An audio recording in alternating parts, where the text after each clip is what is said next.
যারা বিশ্বাস নিয়ে প্রতারণা করে তাদের ক্ষমা করা সত্যিই সহজ নয়।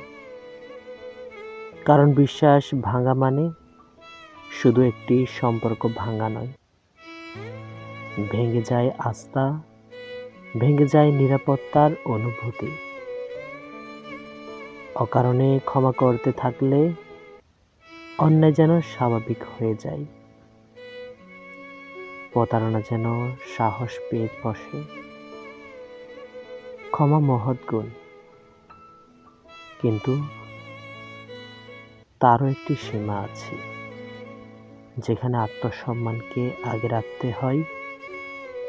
কারণ বারবার ছাড় দিলে অবিশ্বাসীরাও শক্ত হয়ে ওঠে, আর সৎ মানুষের ভিড়ে হারিয়ে যায়।